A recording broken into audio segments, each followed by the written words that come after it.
This isn't live, so you can cut this out. No, this is not live. This is pre-recorded. But we are live now. We are live now. How are you, mate? I'm all right. Well, I feel like you're gonna drill me. I don't know. Drill you? Yeah, what? I don't know. I'd be scared. What's there to be drilled about? I have no idea. First of all, let's start with that drink bottle with a straw. It's a Frank Green. It was actually gifted to me From who? by my friends, so I feel obliged to use it Okay. and shout them out. Happy 21st, mate. Thanks, mate. Good night. I gotta say, it was a really good night. I'm glad you enjoyed it. I thoroughly enjoyed it. Yeah, so did I. I full transparency, got absolutely zero idea what time I got home. I think it was around 3:00. Where'd you go? Did you go out? No, so this might get me in trouble. So I went up to the guy who hosted the venue and I said, because we're meant to wrap up at 12, and it was about 11:00, and it was still going pretty good. So I was like, "Hey, can we stay for like half an hour more?" He goes, "Stay as long as you want." I go, "All right, we'll go to 12:30, and then we'll see from there." And then I've got absolutely no idea from that point onwards. Based on bits and pieces that I can piece together, the good friends of mine left at about 2. Oh no, about maybe 1:30, and we're well and truly still going. So I think I probably got home at about 3. Woke up at 8 on the couch in all my clothes. Then went up to bed and didn't get out of bed till 3 p.m. That's the only way to celebrate your 21st. Yeah, so I feel like we'll let that slide. I think. No, I had a pleasant time. I gotta say, I don't know what I expected. Oh, okay. We can't shout out anyone without shouting out your ya and her tiropita. I might have had conservatively 5 pieces of that. Yeah, they're good. Mm. Yeah, you could. I was saying to everyone, I go, you'll notice a difference between. I mean, the food provided at the venue was great, brilliant. They smashed it. Awesome. Yeah, it's good, but it's not. It doesn't compare to Yaz. There's just nothing on the planet that compares to it. So, no. Yeah, you can notice the difference. It's made with love, you know. And just that is years of practice of just perfecting it. Yeah. Yeah, I can't beat it. So no, it was nice. It was nice. I'm glad you had a good night. You know, it was good to see the crew outside of footy, which is kind of like work. Yeah. In a weird way. It's like it's good to meet the people behind when we just talk about footy and Carlton and whatever. So it was nice to actually hang out, you know, and find a deeper level of connection. Yeah, no, I thought it was good. You met my parents as well for the first time, which is bizarre. That is bizarre. That is actually bizarre. But yeah, no, that was good. I hope that didn't chew your ear off too much. No, it was totally fine. Your dad gave us a good speech, good pep up talk, told us that we're going to win flags and just hold on because the Blues will eventually, once they win their first one, they won't stop winning them. Which I haven't heard that in a while, to be honest. Yeah, he's the ultimate optimist, man. So got to give him that. But yeah, no, I do remember that the floodgates will open. He reckons once we win the first, it won't stop. So hopefully he's right.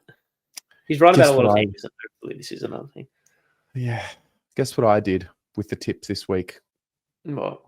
The cardinal sin. I started so well.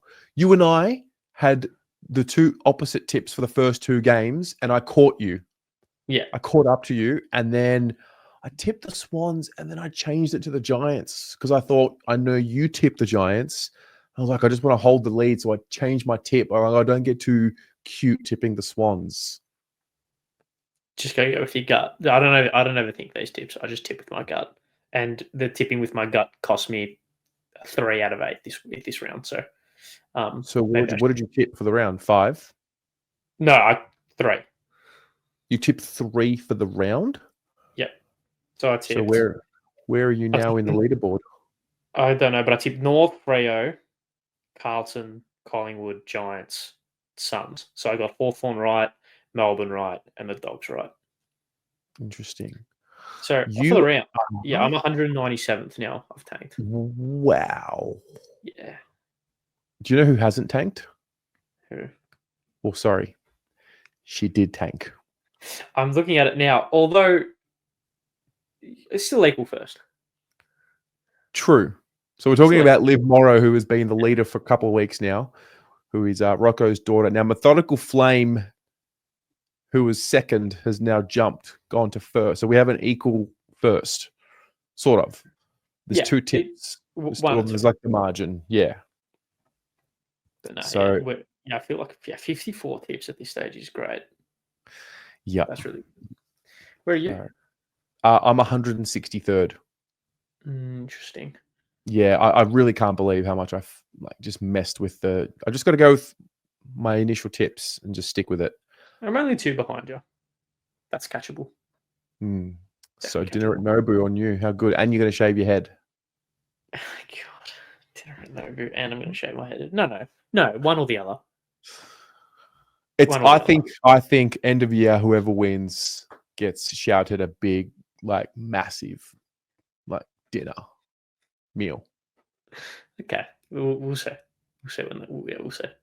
What, we're just going to decide what we're doing at the end of the season? Well, I was on the presumption that I would shave my head, but I'm not going to lose, so it's fine. Okay, we'll see. Although the dinner probably holds less repercussions, so maybe we can do that. We'll see. Dinner hits you in your pocket, but not your pride. Yeah, and I get to spend it with you. So you know what? It's not the worst thing. You get to absorb all of this wisdom. How many times have you been to Nobu? Once. Such a lie. Sorry, I do lie. I've been twice. Can't I went for it was a 1-year anniversary. Why are we going here? Let's not go there. What about the other time? Let's just not go there. No. You brought it up. You brought up. You just drink your water from your straw bottle. Okay, and yeah, I'm gonna be drinking more water than you, and that means I'm healthier than you because of this. So okay, no worries. Well, we have a massive round coming up. Don't we just? And we're going to unpack it all. So let's get cracking. Let's start with Thursday night because it's a late game, 8:10 p.m. start here for us in Melbourne. Freo and Collingwood. There's a bit going on here. There is, especially with the news that broke today. Obviously, we were recording this on Tuesday that 4 senior players for the Pies won't play: Maynard, Myercheck, DeGoey, and Pendlebury. Yep. So that hurts him. I know DeGoey hasn't been playing that well since he's come back into the team. Myercheck played a big part in their comeback late on last week. And then Pendlebury and Maynard are just ever reliable. So it will hurt them, but it'll be interesting to see from a Pies perspective what youth they bring in and to kind of make up for that, because we all know the rhetoric that they're too old and they'll fade out maybe later in the season, and in the seasons to come they won't be as good. So maybe now's a chance to prove that rhetoric a little bit wrong. I know it's only one game, but yeah, we'll wait and see. I before these players for Collingwood were announced as out, I said that Freo would be winning this game. I didn't know how. I didn't know why. Just the typical complete embarrassment, 3rd lowest score in history, something like that last week. The Saints absolutely demoralized them. Then the footage comes out of them, mouth guards in at training, heavy contested ball session. So I just think, and they're at home. So I just think the big response will come. However, now it's almost shifted because all these Collingwood players are announced as not playing. So most of the sentiment will be around, okay, well, Freo have to get this job done now because of the Pies outs and they're traveling and the 5-day break and so on and so forth. Imagine Collingwood win this one. Well, Hayden Young will have surgery to repair his hamstring and probably will miss the rest of the year. So that's a big out for them. I didn't know that. Yeah, that broke, I think, on Monday night. or very early this morning. Murphy Reid as well, I think, came off training with an injury in that training where the mouth guards were in. So be careful what you wish for in that regard. So I mean, the Pies will be a little bit more depleted, probably more by choice. I assume the Pendlebury one, especially the Mycheck one, a 5-day break, interstate travel, let the old bodies rest. I think Maynard has a little bit of an injury cloud, so maybe that would be forced regardless. But I mean, speaking of the Pies, did you watch the game on Saturday night? I did. It was well. I mean, I did the fan cams, and then I caught the entire fourth quarter, Yeah. Collingwood and Geelong, which, Firstly, I think that's been game of the year so far. I think that was just a ridiculously good game of football. maybe, yeah. And that last quarter was just like It got the juices flowing. Like, is the ball going to get to Collingwood's forward line? Oh my god, it did. Oh my god, he marked it. Like, it was. Yeah. Like, so I was watching with a Collingwood supporter, and when Mycheck kicked the goal from the goal square, he goes, "There's no time. Like, there's just no time left." I go, "You're gonna win." I turned to him, I was like, "You're gonna win," because it's just what they do. And then when the ball, like the holding the ball decision against Blitzars, which is a bold decision but a right one, but the right one considering the change in the rule. And then, I mean, do you reckon Sidebottom meant to kick it like that? That like tumble punt that's going to fall short, that doesn't take as long to get there. But I mean, if you think about it, Crisp was there, but there was about 4 other Collingwood players lining up. If it didn't fall to him, it just worked out perfectly. Milestone game, record-breaking game. And I guess the footy gods just teased them. They got them so close, and then they just ripped them back. I want to know how a team can just have that belief that the Pies have. I want it. I want that. Like, they didn't accept, like, they were a couple goals down, couple minutes to go, and they just did not accept defeat. And they just threw absolutely everything that they had for every single second. Like, they kept fighting for every second. Yeah. And I just want to know, how do you cultivate that? I think it's with the game plan as well. And like, because like their kind of MO is like numbers to the contest and spread and like pressure on the ball carrier and spread with like just numbers, getting numbers to every contest. So it's easy when you're chasing a game to come back into it with a game style like that because you overwhelm the opposition and you get the ball going forward. And then it's also very easy to close out a game with that game style as well because you get numbers to the contest and you suffocate it and you don't let it out. So I think the belief from the players would obviously have to come from their belief in the game plan, that regardless of the state of the game, they can either get back into it or they can hold it on. So, but yeah, I mean, considering the contentious umpiring decisions, shall we say, that went against them in the last quarter. Well, let's just talk about the main one. Was it a trip or was it not a trip? I personally don't. Is the rule where the tackle starts or finishes? I think I'll tell you what I think. I think everyone's overcomplicating this, and I think this exposes the hypocrisy that media and fans have when it comes to umpiring. Oh, it's the state of the game, and it's a disgrace. It's like you pick and choose when you want the game to be a disgrace. It was a great call. He legged him. Interesting. Yeah. Yeah, I reckon I'm so 50-50 on it. It's unbelievable. How he lead tripped him? Because I think the tackle starts above the knee and it doesn't go below the knee till it hits the ground. Look, we'll have to watch it back and dissect it. We're not doing that now. It's past. It's 5 days after the fact. I've seen the sentiment. Oh, have a sense of the occasion. It's like, okay, so you want to not umpire by the letter of the law because you want a sense of occasion, but when it doesn't go, it was just bizarre. Gary Lyon, did you watch the? I mean, yeah, it was only on Fox Footy. Did you hear Gary Lyon post game? I heard David King as well. Oh wait, sorry, was it Gary Lyon or David King? Kingy said that Collingwood fought well against Dangerfield and 5 others or 4 others, whatever. Yeah, so it's like, that was. I just find it hypocritical.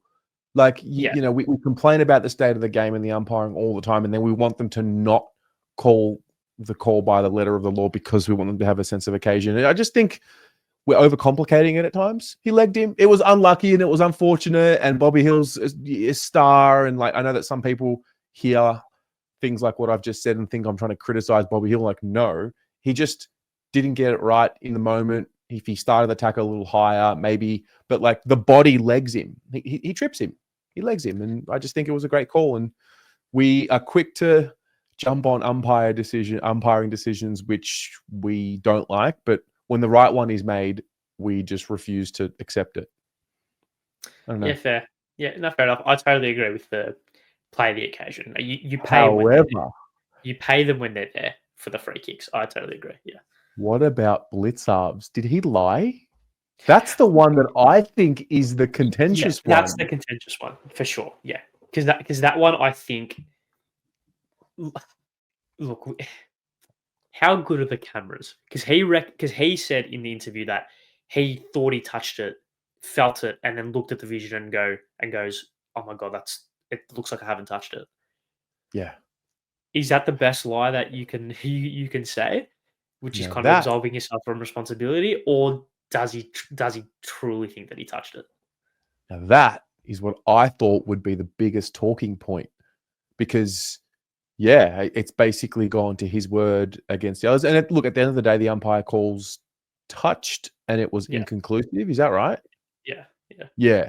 So umpire's call, couldn't see, whatever. I mean, when you go down 3 goals with a couple minutes to go, that's probably why you lose a game. They were 20 points up halfway through the third and should have cruised with it. But the Cats did very well to fight back. And when you leave it, it's kind of like in boxing or UFC. When you leave it in the hands of the judges, you can't really expect a whole lot. And when you leave it late where decisions can impact, you kind of really only have yourself to blame. I would agree. I think the Schultz one is by far the more controversial one because that's binary. That's either a goal or not. Whereas if it's holding the ball against Bobby Hill, he could have turned the ball over and the Cats got up there and kicked the sealer. Like, you don't know because of where it is. But I think we'd be. I know we should probably be off from talking about this game a little bit, but I think we'd be negligent of us not to mention Patrick Dangerfield in his last quarter. Yeah, actually, we'll touch on that when we get to the Cats. Whatever. Okay, yeah, I know you're his biggest fan because I know he's done nothing to wrong you ever and has been like played the game in a fair down the line spirit, especially against your favorite player of all time. So I know you're very non-biased when you talk about Patrick Dangerfield. Who are you tipping? Freo or Collingwood? This morning I had the Pies, and then I saw the news break of the outs, and I thought the Dockers just have to get it done. So I'll be tipping Freo. I will be tipping Freo also. Then we get to Friday night, 7:40 at the G, Carlton, St Kilda, Spuds game. We are filming this Tuesday afternoon, so we don't have news about Carlton's injury report. We don't know if Jack Silvani will be available. We don't know a few things, but yeah, look, did you know St Kilda have beaten us 7 of the last 10 times? Yeah, well, I didn't know that. I didn't know that, but there you go. I know we've been kind of that's a little bit misleading because we've been basically 50-50 with them over the last couple of years, especially in the Michael Voss tenure.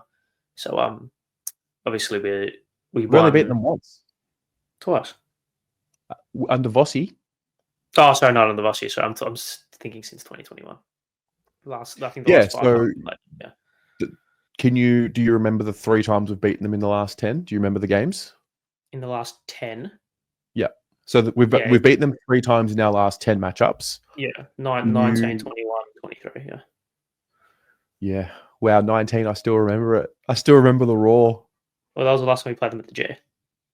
That was the last time we played them at the G. And that was when Jacob Wiedering was a laid out and Levi Casbolt was moved to defence that day. And 21 was obviously Charlie's first game back after a year, nearly 2 years out.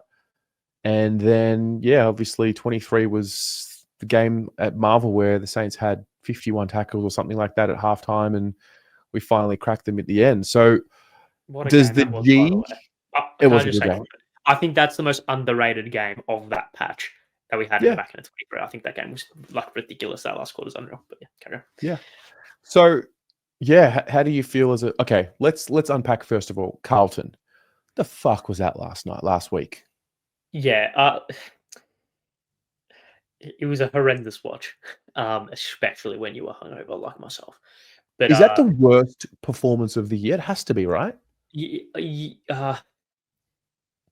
Yes, I wouldn't say it's the most disappointing because I think round one will be that for a considerable amount of time. But I think if you're looking at it objectively, it is the worst performance of the season. Yeah. It was interesting because I thought it was the most disappointing performance of the year, and it gained absolutely nothing from the fan base in terms of the vicious anger and response to it. So if the club were ever to come out and like say, hey, fans are being a little bit crazy, like this week was not it. I thought the fans were so well behaved after, well behaved, and took it very well after what was like the Blues were just disinterested, not focused. And then when things got too hard, they just refused to hang in there for long enough. And I think the more that I think about the game, the more angry I get about it. But in the moment, I remember just laughing it off and thinking, oh, well, I don't want it to ruin my day. Yeah, no, yeah, I'd agree with that final sentiment. It was I checked out, like I checked out the record all the time, just because they don't deserve it. From based on that performance, I think what upsets me the most is that it was our worst defensive performance of the year by a considerable distance, and that is something that we've been told by the club is the thing. Mm-hmm. How many times have we won? Like in our last 3 wins, it's been, yeah, great. We kicked over 100 points, or we kicked 90 points, whatever. But we kept our opposition to 70. That's what we're most proud of. That's what all the rhetoric's coming out of the club. Like that's what it is: defense, defense, defense. Which is fine, right? Which is fine. But when you go out and concede 116 points or whatever it was, and just be totally decimated, it's like, come on. Like if we had lost that game 40-80 or 40-70, then it's like, okay, like at least we defended well, and that's what the club are prioritizing, whatever. But we didn't even do that well. And I think, yeah, and I think just one more thing on that. We know that Adelaide on the outside, like we've mentioned a couple of times on this show this year, are just so clinical and precise on the outside with their slingshot movement of half back. Not a lot of teams in the competition can match them, especially us. So the way you beat them is by dominating in the areas that you're good at, which is contest and pressure. And I think we were well beaten. And that's, again, a super disappointing part of it all. So what does it do for your mindset going into Friday night? Because the Saints have the blueprint of they always just continue to ask the question. Yeah. That's the one thing they've been able to do to Carlton for a long time. They just continue to ask the question until we fold. Yeah. But this is the first time. I mean, I was with Jake from Saints TV at the MCG this morning. He's got like a confidence about him, which is not usually what the Saints have. They usually play on the, we're not favorite in this game. Whereas this time there's like I think they can smell a bit of blood, which makes for a fascinating preview. Yeah. I think it's one of those games where, look, all that was said by me in the last kind of 2 minutes, I'm kind of going to throw it out the window, because how much can we... I mean, this is going to sound a bit weird, but it's quite clear that we don't have the wood over Geelong, but we know we match up well against the Cats. I think that's pretty clear, right? Yeah. Yeah. And then the Crows match up really, really well against us. Yep. So it's like, I'm not going to say that these last 2 weeks don't matter, because they obviously do. But I think now we go into a game against the Saints where it's like, okay, we've only beaten them once under the Voss tenure, but when you look at the game at the end of last year, our fully fit team, we win that, and we were literally 2 seconds away from winning it. 2023 at the start of the year, we kind of cancelled it out with a win at the end of the year, and then 2022 was that game late on in the year, which was which was on the knife's edge for the majority of it. They just pipped us late. So I think we do have the minerals to win. We definitely have the magnet for magnet. We should decimate them, right? No, I don't think so. Player for player. Player for Decimate player. them? We should win. Player for player.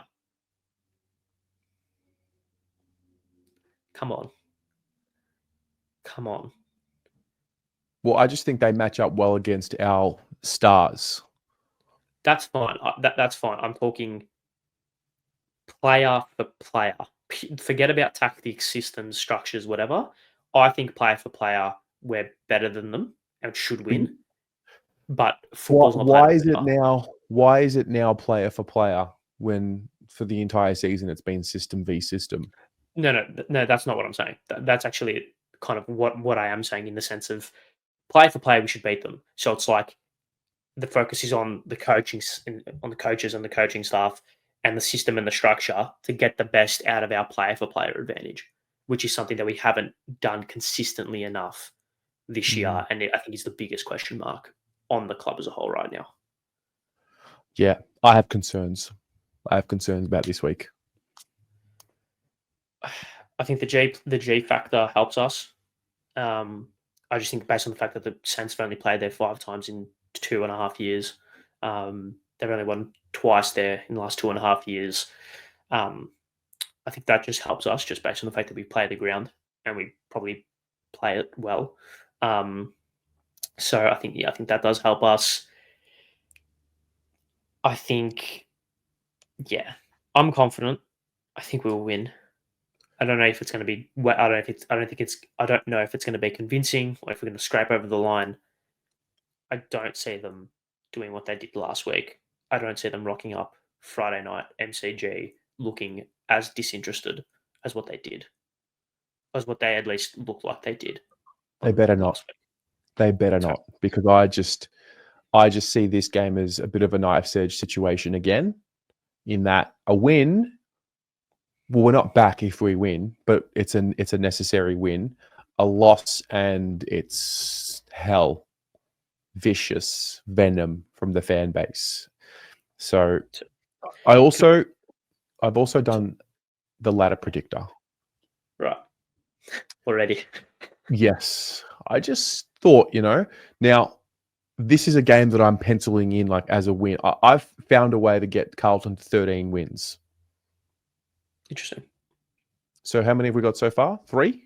Yeah. So 2 games coming up against North and West Coast. Okay. 2 Essendon games. That's 4. I've got us splitting Port Adelaide. So losing 1, winning 1, 5. I've got us beating the Giants in Melbourne. It's at Marvel. Would you say we'll beat Collingwood? We'll split Collingwood, or no chance?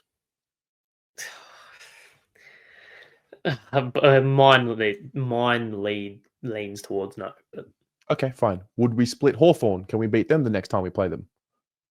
Probably not. Okay. Freo away? I think it depends on what they do until we play them. I'll give it to us because you haven't given us Collingwood. You haven't given us Hawthorn. Yeah. Okay. Fair. Yeah.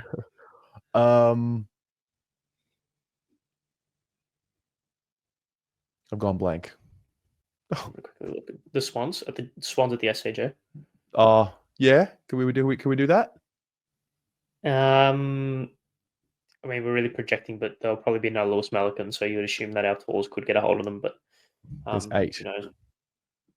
I feel like I'm missing one. Anyway, the point is, so Brisbane at Marvel. Oh yeah. No. Melbourne at the G. You should win that. Melbourne at the G. I think we can win one of the Hawthorn / Collingwood rematches. And the Suns at Marvel should win that. And the Suns at Marvel. So that's 10/11 wins. So it gets us to 13. Yeah. In saying that, I don't see us splitting Port Adelaide. I think we beat them twice. You think we beat them twice? Well, happy days. Yeah. Well, I think that's them, which we can touch on when we get to them. But yeah. Okay. Anyway, but we need to beat St Kilda. Yes. Can I just quickly say? Yeah. I had this thought earlier today, and it's now the mindset that I'll be going into the rest of the game and the foreseeable future with. I'm not taking any stock into this team until round 18. And the reason being is because, hear me out. And the reason being is that because if we were 6-2, I can guarantee you a good portion of the fan base would be sitting here saying, good start, let's see where they're at around 18. We saw what Brisbane did last year. I know they came off a grand final, but we saw they did last year. We saw what we did in 2023. I understand right now it's not great. I understand right now a lot needs to change, but there is still enough time for that to change where we're in a position, round 18, round 19, where we're in an okay spot. So I'm just holding that expectation for what, because the big reason why I'm doing it is because I know if we had started the season really well, everyone would have been like, this is great, but let's see where we're at around 18. So Okay. I understand we're poor right now. I understand we're bad. I understand what needs to change. But you don't win flags in May, and you don't win wooden spoons in May either. That's very true. So So who are you tipping? Carlton. I'm tipping Carlton as well. Good. Let's move along. Saturday, 10th of May at the MCG, Melbourne, Hawthorn. The D's have found some form, and they've beaten Hawthorn, I think, 8 of their last 10 times. Yeah, that's good. That's good research by you. Yeah. They had a draw in COVID, I think, if I'm not remembering. Yeah. Do you think the D's can do it after finding their 3-game patch of form, or do you think this is just a back to reality situation and the Hawks will just have their way? Well, in that 3-game patch, they've beat 3-0. Who they beat 2 weeks ago? West Coast. Yeah, West Coast was last week. Yeah. And then, because I think it was an easy-ish kill, if I'm not mistaken. Was it Essendon? No, they beat Richmond. Enzo Cave. Right. Yeah, so they beat Richmond. They beat Freo, which is a good win, but we've seen Freo being pretty consistent. They beat Richmond and West Coast. They need a scalp to kind of cement themselves as a team that could still kind of do something this year. And I think if they do get up on Saturday afternoon, this is the scalp. I just see the outside run of the Hawks being too much. They found their confidence back after a couple of easy kills. Their kind of ball usage is starting to pick up a little bit more now. And I just think that the Hawks will be too strong. I still think that they're finding their structure, like they're finding their system change still, and it won't have clicked to beat a really good and well-oiled and well-structured side like the Hawks. So, and I also think there's been a little bit of distractions this week with the Oliver stuff. That probably isn't going to help them, even if he does come back into the team, which I think he will. Fair. Who are you tipping? Tipping the Hawks. Briefly on Oliver, because he obviously came out. There's been reports coming out that he wants a fresh start, and I think a report came out today that said no one wants him. Is this one of the things where the Days just have to cut their losses? I don't know, because the value the value for him was there last year, and but as a club, if you're a supporter, I think they've done the right thing by their supporters. Like, they've fought to build good vibes around the club and have him stay. So I think it's too early to tell what this situation is, but we are definitely seeing a rise in players putting their hand up now and taking their time out. I totally agree. I think I think that's mature of Clayton to put his hand up and be like, I'm not right to play this week. That's great. Yeah. But I just think he might kind of more projecting, in a sense, looking towards the back end of the year. The reports come out said he wants a fresh start. I think it's pretty obvious that he's not the player he was last year. Definitely not the player he was the year before. I reckon a fresh start, like we saw with someone like a Bailey Smith, can rejuvenate a player, can reinvent a player, make them happier, make them healthier. I just think it's going to be an interesting time come September, October, where I think he's going to dominate the news cycle in the off season. Has there been a player that's gone to another club for a fresh start and consistently dominated for years afterwards? I think it will that question can be answered with Bailey Smith in a couple of years' time, but I think one that's shown it. But Bailey wasn't really out of I mean, Bailey was a young player. He wasn't out of form. He just did an ACL. Yeah, even thinking in 2023, playing off half forward wasn't. I think there was a lot of talk about he wasn't playing his best. Wasn't playing out of the middle. Wasn't getting the best out of himself, and he's been unbelievable in his first 8 weeks at the Cats. Player that's left to fight the fresh start and kind of Like being Joe consistent. Danaher, like Yeah. I think that's probably the Exhibit A example. But to be fair, Joe wasn't consistently great. He was good. Was Joe Danaher so different at Brisbane than what he was at Essendon? He got his body right. He got his body right. He was still a little bit up and down. He was good in certain games. He was poor in certain games. He probably was a bit better at Brisbane than Essendon, but also maturity. I mean, and Essendon was also like a basket case too. So, I mean, if you want to look at someone like Dangerfield, who requested a trade, maybe not for a fresh start because he was still playing a brilliant football, but he's a player that left the club doing pretty well and then went to another club and continued on the brilliance. well, I Maybe think Jeremy Cameron as well. I think he's come out and said that he wanted to come to Melbourne, or I said Melbourne, wanted to come to Victoria and live on a farm. I just don't think Clary leaving Melbourne, and let's just say he goes to Geelong. I mean, I will be proven wrong. Sure, maybe. The players got to find it within themselves to sort out whatever they've got to sort out. And he's obviously going through things, and mate, life's tough, you know. So he's battling something, and yeah, I think it can be a bit of a sugar hit. Yeah, maybe. I guess we'll have to wait and see. Because if he comes back into the team and dominates, then I think he's on a different story next week. I'm tipping Hawthorn as well. Yep. Essendon, Sydney, Saturday, 4:15 p.m. Marvel Stadium. I think we spoke about games like this a couple of weeks ago. Two teams that aren't really rivals, but just have it forged out of just close games and epic games. I think this fixture is another one that's had some belters over the years, like Rowan after the siren. That one at Marvel where that Essendon player played on when he couldn't have a kick. Can't remember who it was. Paddy, I don't know. I don't know why I get Essendon vibes this week. I doesn't make sense. Yeah, I don't know. It's like it's when everyone starts just penning in that Essendon are going to be that bottom 4 team, and they're just not good enough. It's then when they just pluck one out, and I get the feeling it could be this week. I don't know why. Like, why am I giving them some credit? Like, they haven't been playing well. Well, they're ahead of the ledger. They're 4-3.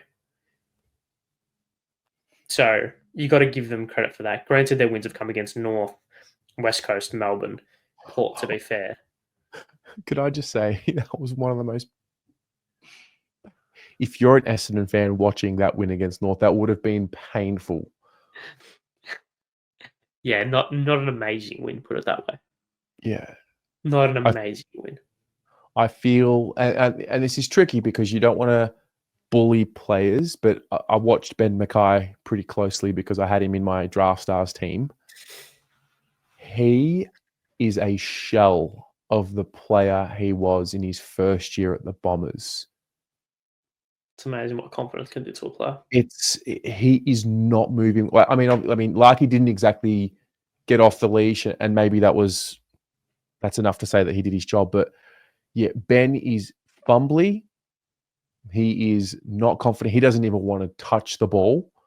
He doesn't provide himself as an option to mark the ball. Like, yeah, it's sad. I mean, he's a highly paid player, and with that comes expectations from your fan base. And fair enough. That's when you invest X amount in a salary cap era, like you want these players to dominate. Ridley gets hurt. Like, Ben Mackay needs to step up and play well. And I see a guy who's just really low on confidence. And I don't know, when he first got to Essendon, I liked watching him play. Maybe it's the Harry factor, but yeah, I'm a bit concerned about his form. I think, what you mentioned there about not presenting as an option. I think that's the biggest telltale sign of a player down on confidence is when they don't want to touch the ball. They start Yeah. hiding. They start hiding. They sometimes legitimately start hiding behind opposition players so that they can't even have the ball kicked to them, even if they didn't want to, or even if they wanted to. I have noticed that a little bit with him. I thought he didn't play. He wasn't horrendous. He's played worse games. Didn't think he was amazing either. So, yeah. Yeah, I know. I say what I say about Essendon, but do I really have the gut to tip them? You know what? I reckon if this was on like a Saturday night, Friday night, prime time, I'd tip the Bombers. But I feel like just because it's like hidden away Saturday afternoon, like in that like a weird spot, that twilight spot Saturday where like people are watching in and out, like it's not really like the main focus. I feel like the Swans will just like come in, business trip to Melbourne, get it done, go back home, come off a good win in the Battle of the Bridge, carry that momentum forward. I think the Swans will win. Okay, I'm not gonna lock in my tip right now because I might end up tipping the Bombers just for bents. Boo. But we'll see. Boo. Then Saturday night, Darwin, TIO Stadium, Gold Coast Dogs. This is actually a pretty solid matchup. Yeah. I definitely agree. This will be a great game. This will be a great Yeah. game. I also think because like a lot of people will look at this game and think, oh, Darwin, conditions slippery, be an ugly game. I reckon it makes it. I reckon the scrap, the dogfight, who can play the conditions better, I think that's going to make it a pretty good game, especially because of how well the Dogs have done this year at battling adversity. I think that's going to make it even better because I think they'll be really up for it. Totally agree. Yeah.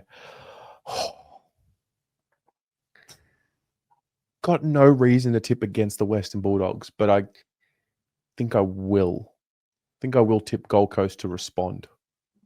Fair. I just want to quickly check the Yeah. Suns' record at Darwin because I reckon the last time they may have lost would have been to the Carlton Football Club in 2020. I think.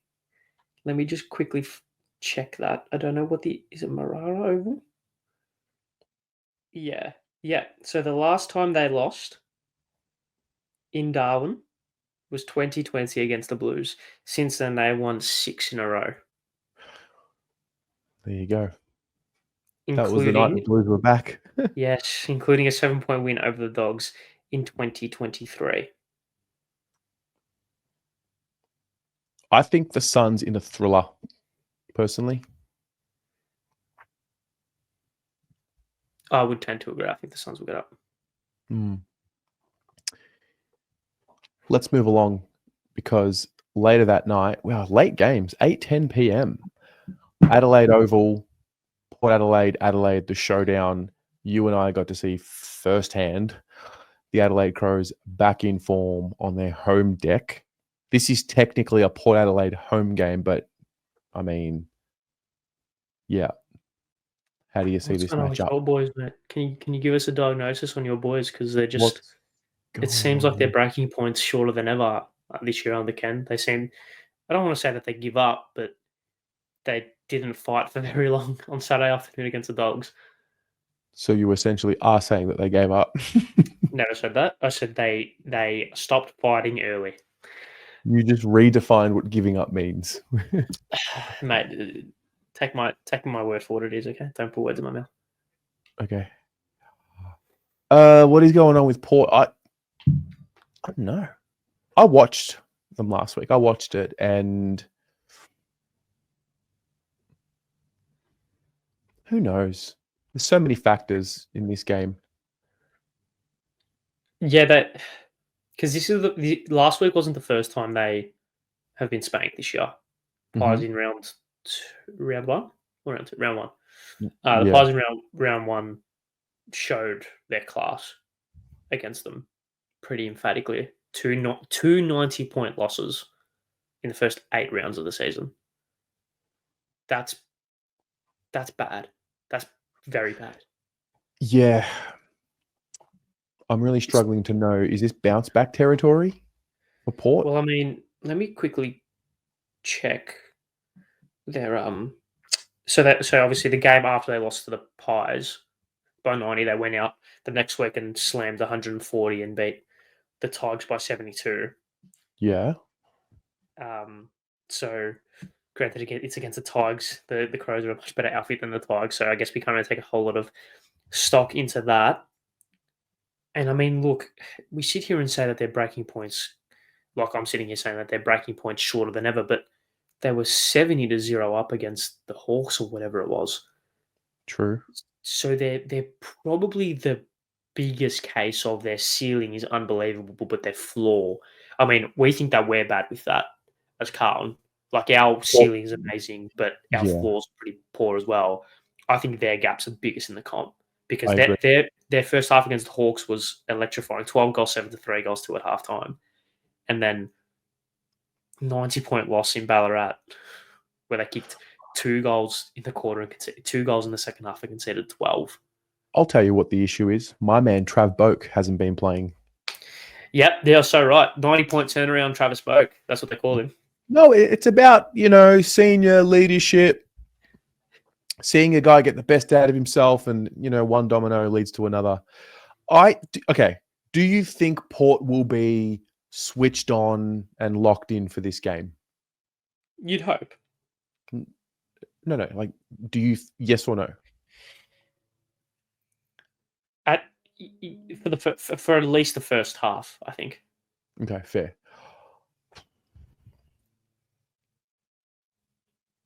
I think they'll win. Serious? Yeah, I think they'll win. Yeah, I don't think they will. I think the Crows are a better football team than them, and I think they're going to be equally up for it. And as we've established, I'd agree with that. I think they've got a very short fuse. So I can see this being competitive for the first half, and the Crows just being too good in the second and winning. Yeah, the Crows were my man Max Michelini. That's my man. So your mate Scoops McClure on the Tradies podcast, they had Mitch Cleary raved about Max Michelini, and then Scoops goes, he wouldn't pass the Swan Street test. So what the Swan Street test is, should a footballer walk down Swan Street, how often will they get recognised? And the conclusion they came to was he would be recognised about 2 out of 10 times. Max Michelini? Yeah. I would likely agree with that, yeah. Yeah. What other like good footballers are there that kind of fit that mould? Sam Flanders? Yeah, very good point. Yep. Sam Flanders. I reckon if Jake Kolajasny sat in the passenger seat of my car, I wouldn't know who he is. And he's like he has been like a very good defender for like quite a while. Who else would be in that category? I actually think if Hayden Young was on a train, you would really, yeah, even with the blonde locks flowing, yeah. Put a hat on. Yeah, fair. Yeah. Like if Hayden Young was on the Frankston line, no one's stopping him. You wouldn't double take. Yeah, no one's stopping him. No, yeah, she's so right. Which Carlton players do you reckon is that for opposition supporters? But they have to be good. You can't sit there and go like Billy Wilson, like good players that are just like a starting player. Yeah, like I reckon in 10 years it'll be Lockie Cowan. If he like keeps going and like cements himself in like 5-10 years, I reckon he'll be that player. Actually, no, he's got a full leg tat that makes him stand out. I was going to say Corey Durden. Yeah, like right now, Fogarty. Yeah. Fogarty. I reckon it would have been Akers if it wasn't for the events. Yeah. In 2023. Elijah? Nah. Well. Oh, maybe. Nick Haynes? Definitely. Yeah. Definitely. Yeah.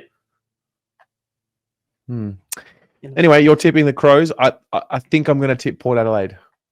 Interesting. Yeah. Then we get to Sunday, Richmond West Coast at the G. Tune into this one, folks. I You've got got no a reason. note here. Is Elliot Yeo's 3-year deal at West Coast the worst current contract in footy? No. He's not Elliot Yeo. Yeah. Elliot Yeo signed a 3-year deal at the end of last year and hasn't played a game. And he's Oh, I didn't 31 years know. old. I thought he Yeah. was like in the middle of the.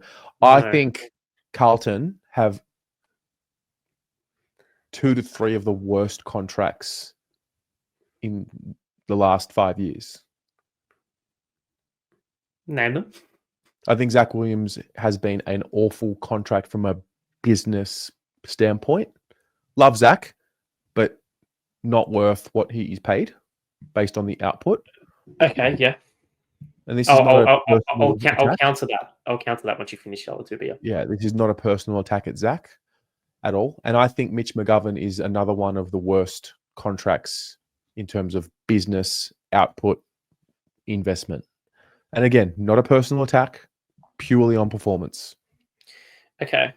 So okay. Yeah, that's fine. Elliot Yeo is 31 years old. Yeah. Signed a 3-year extension in the middle of last year. And since that point he's played 7 games. Wow. Yeah, it's awful. That's And the reason why I say it's worse than Zach and Dove is because Zach Williams was a very good footballer when he came to Carlton. Was he $900,000 worth? Probably not. But the idea to give him a good contract at a good length with his age profile, with his player profile, I understand that. McGovern less so, but still a little bit like that. That would be like us turning around to Doc and giving him a 3-year deal. Imagine the uproar. no, but I think Elliot Yeo was right up one of their best players last year. No, wasn't he? Didn't he He played have 20 a games really? last year. Yeah, I thought he had a really good year last year. And I think they got.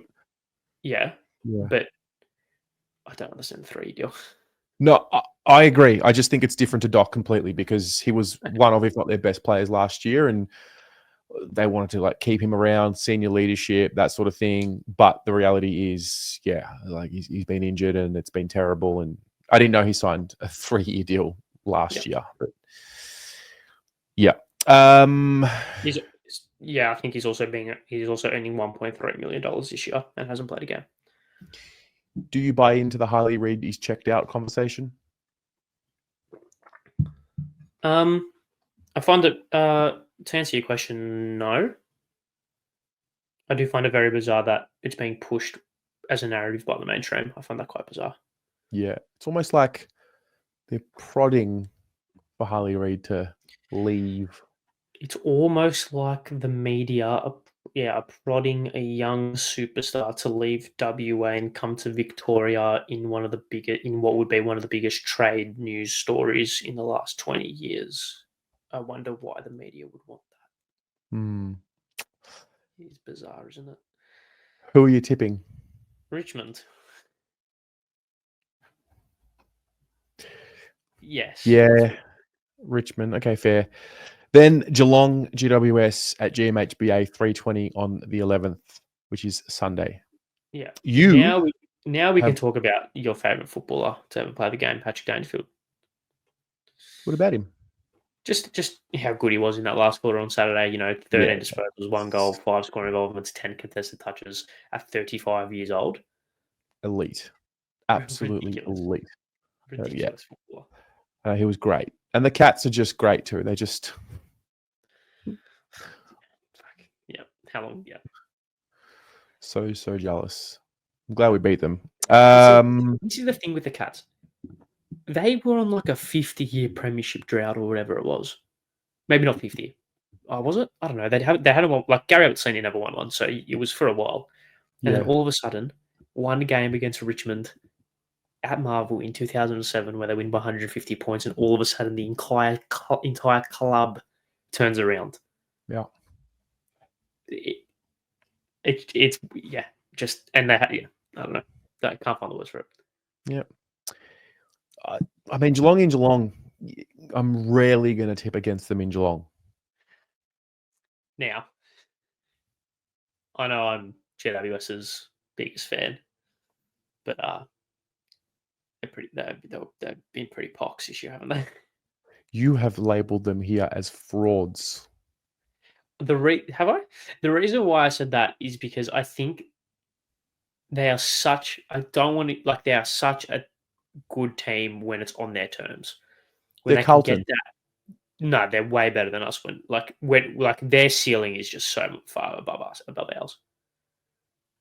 I believe so. Like when they can get their uncontested game going and the handball change through the middle, and Callahan and Ash and Whitfield it can just go, and Hogan gets separation, and it falls to Jones and Daniel and Cadman's flying from the side, and Stringer's at the deck. Like they're electrifying to watch. But as soon as it gets tough, the midfield starts to get run over the top of. Tom Green can't do it himself. Kelly and Canelio aren't the players they were 5 years ago. They can be found out pretty quickly, and I don't think the desire to defend is there long enough for them. That's my synopsis on them. No, that's a fair comment. I'm tipping the Cats. In saying all of that, anytime, any place, the GWS Giants will win this game. Okay. Yeah. Why? Backs against the wall. Yeah. It would be a great win. It would be a great win. A deep win. Kickstart this season. Oh, this might be a world record for how little we talk about North Melbourne. I mean, after talking about them for so much last week, North Melbourne, Brisbane, at Hobart. Oh no, there is a talking point about them. Yeah. What about the Corn? The media ban. I told you last week, did I not? That happened after we had our show last week, yeah? Did it? Did it? No, I don't reckon it did. No, I didn't. No, we spoke about it. Yeah, we definitely did speak about it. It's the victim. The victim mentality. It's the you know what the play was. The play was have Kane in the rooms while we beat Essendon.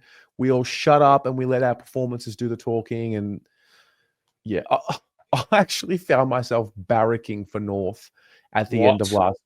As in, like the last few minutes. I mean, they're struggling, and it's been tough, and you just see the passion in the supporter base. And I know what that's like being Carlton 2018. Like I remember it. And just they are so poor with their disposal. Like some of the handball change, like Luke Davies-Uniacke with like trying to be Cripps, putting the ball above his head, and it's must be tough. It must be tough. And I'm not being disrespectful to North. Like I'm telling you, I was almost willing them over the line watching them, and then you just keep watching their skill errors. Like, how do you do it as a supporter? Yeah, don't envy them. Put it that way. Don't envy them. Don't envy Finbar Marley after having a great game. The game on his boot. Heartbreaking. That's genuinely heartbreaking. It's the first time I've ever seen that called ever. So, yeah, it's just so stiff. Anyway. Had a good game up to that point as well. So it's even worse for them. It was all right. Is he like he's got a real typical North Melbourne look about him, if you ask me. Yeah, for a first game player playing as a key forward in one of the worst sides of the comp, I think he held his own. Yeah. Look, North. Yeah, I mean, apparently Paul Roos says that they were that filthy that something physical might have happened if Kane Corns had come into the rooms on Thursday night. Now, that's even more reason to let him in, I think. Yeah. To just imagine that headline. Jai Simpkin knocks out Kane Corns. Did you see Dominic Cassisi and his commentary on? Brilliant. That, yes. So. Because, I think we can agree that. Was Dom Cassisi a better player than Kane Corns?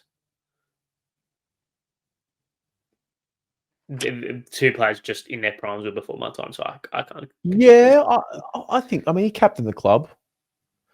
He captained them, and he kicked a goal to beat the Cats in Geelong one, like 2007. That was the only game they lost after they beat Richmond in 2007. Yeah, that season. There you go. Yeah. So Dom, I got a lot of love for Dom Cassisi. Nice. Was he around when you were in your Port Polo? No. Okay. No, although It was the do you know corn? who It would have been, wouldn't it be? the Was call? he? It was 2017, 18, and 19. Oh, no. Kane Corns was Nah. not playing, I don't think. Keep Guess that who I outside. saw who was peak Port Adelaide when I was wearing a polo? I was at Chadstone last week. I went to the new Canolidia store to have a look at it with a mate. And guess who I saw having lunch with his wife and child? Like, good player? Think of peak Port Adelaide when I was in a polo and a great Port Adelaide player. Justin Westhoff? No, Oh. I don't know. Robbie Gray. Ah, nice. And you know what? You know when like you catch eyes with someone and you know that they might know who you are? Yeah. I think he looked at me. He's like, I know you, but I don't know where I know you from. Wow. I can see you're blushing. I was. I think he's one of the most underrated players of all time. Yeah, if he played in Melbourne, he would have got way more Yeah. cred over here. His showdown Yeah. performances was insane. He did Gary Ablett Jr. things in his career. Interesting. Yeah, I don't mind that comparison. Yeah. Anyway, tipping the Lions. Yeah, they just keep on camping on, don't they? Yeah, I mean they're cruising.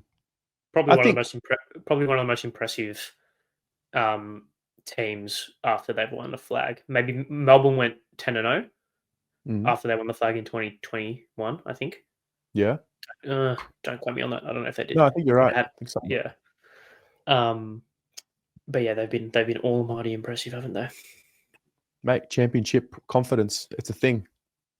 Yeah, it can go one of two ways. Kind of, you can either drink the Kool-Aid a little bit too much, or you can get the pep in your step, roll the shoulders back, chest out, and assert your dominance. And they've done that. Full credit to them. One thing Especially, sorry. To one last thing. I think what's even more impressive about it is that they had the heartbreak after heartbreak after heartbreak. So if they had all of that adversity, finally got there, I think you can kind of excuse the slight tipping form after that like emotional dump, the adrenaline release. But they've just carried that on. So very impressive. Full credit to them. Yeah, I just couldn't guarantee anything more than Carlton not playing finals if we ever do win a flag like the next year. Oh yeah, it's bottom four, and you know what? I would not care less. Wouldn't care less. I could not care at all. I agree. Genuinely, you know the saying where it's like where like everyone says you can lose every game in the year, but as long as you beat Collingwood, it's all right. That would be the only game. That would be the only season where that's applicable. If we win the flag in the next year, we go 2-21, but the two games we win are against Collingwood and Essendon. I'm happy. I'm fine. That's so fun. So you're tipping the Lions to beat North? Yeah. Yes, I will be. Is there any chance North win this game? Yeah. There's also a chance that Pigs can fly, but like if you had to give North Melbourne a percentage chance to win this game, what would it be? In all seriousness, because it's in Hobart, I think that does give them a natural kind of boost. I'd give them actually thinking about it, I'd give them about a 15% chance of winning. Really? I was going to say 0.3% chance. Oh, interesting. Yeah, right. Okay. But yeah okay. Okay. So Fair. Anyway, any other things on your mind about footy before we close the show? It's a bit sad that we're not live. Yeah, I know. We have a joint commitment tomorrow night. So, well, while people are watching this, you and I will be at the Carlton Football Club for a dinner, the Carlton Respects program. Yes, after the Run for Respects earlier this year, which was a fantastic event by the club. So, looking forward to that. Yeah. Did we speak about the Willie Rioli stuff? No. What did you want to talk about? It's fucking weird, isn't it? Yeah. Right? Yeah. I mean, yeah. Like very weird, strange, and needs to be punished. No? I would have thought a fine or some sort of reprimand. Yeah, I would have thought. He's essentially threatening some like threat. Like, is that not? Am I? Maybe I've gone soft, but is is saying to someone, "Hey, I've got mates in this area. If you step out of your hotel room, watch out." Like that's a I mean, serious. That's a threat of violence, isn't it? to be honest, Like a serious threat of violence. have you played local footy? No, but I think it's very different to heat of the moment, cross the white line, tempers flaring, than sending someone a text after a game. Wait, is that? Yeah. I thought he said it to him on the field. No, he sent the text after the game. Oh, he sent a text to Bailey Dale saying, "Don't step out of your hotel room." I'm 90% sure that that's the story. No, I reckon he sent him a text to I could be wrong. I thought he sent him a text to apologize. I thought that comment about watch out, what's like, because I've got boys in the area. I thought that was said on the field. No, the AFL has made a call in reality after Port Adelaide forward sent threatening messages to Bulldogs player.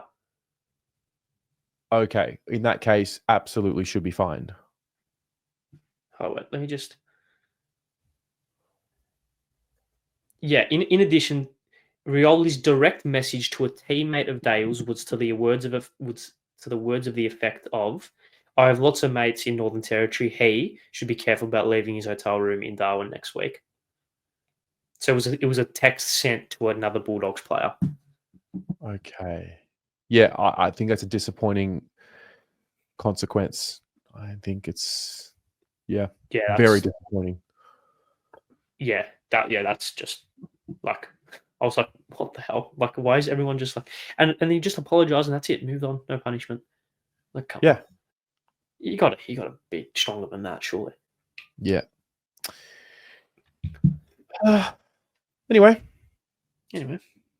mate, where you look forward to Friday? I am. If it means anything, I am sitting level 1 with the Aliti.